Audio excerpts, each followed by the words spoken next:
আমার কাছে আছে প্রায় 10টা ব্রেড, এদেরকে আমি চ্যালেঞ্জ দিয়ে চলছি, তারা যদি পারে এক বাইটে প্রথমে এই দুইজন চ্যালেঞ্জ করবে, দেখা যাক এদের মধ্যে কে জিততে পারে।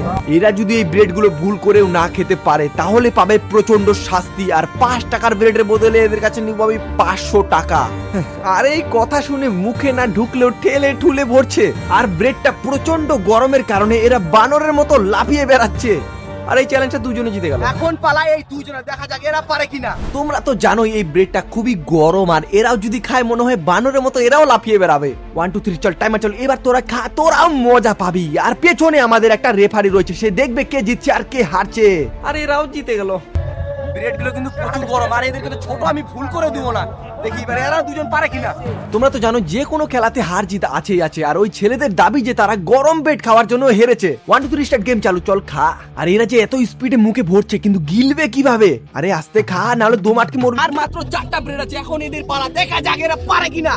এখন হবে আসল মজা। এই 4 জনের মধ্যে মাত্র একজন জিততে চলেছে, যেখানে বেশি স্পিডে খেতে পারবে সেই জিতবে। আর এখানে একটা রাক্ষস আছে, তার সাথে আমি অনেক খাবার চ্যালেঞ্জ করেছি কিন্তু জিততে পারিনি, তার যে খাওয়ার স্পিড। আর এদেরকে আমি বলছি ভালো করে খা, না হলে 500 টাকা দে। আর যারা হেরেছে তাদেরকে আমি সাইডে এখন কেলানি দেবো। তোমরা এখন দেখতে পাচ্ছ 3 জন সাইডে কেলামো করছে, আর একজন আমাদের স্টিল হয়ে দাঁড়িয়ে রাক্ষসটা আমাদের খাচ্ছে। তোমরা কি কোনোদিন তোমার বন্ধুর সাথে এইভাবে খাওয়ার চ্যালেঞ্জ করেছো? না করলে আমার ভিডিওতে কমেন্ট করো, আমি তোমাদেরকে খাওয়ার চ্যালেঞ্জ দিতে চলেছি, আর একে হারাতে হবে যে জিতেছে। এখানে ভিডিওটা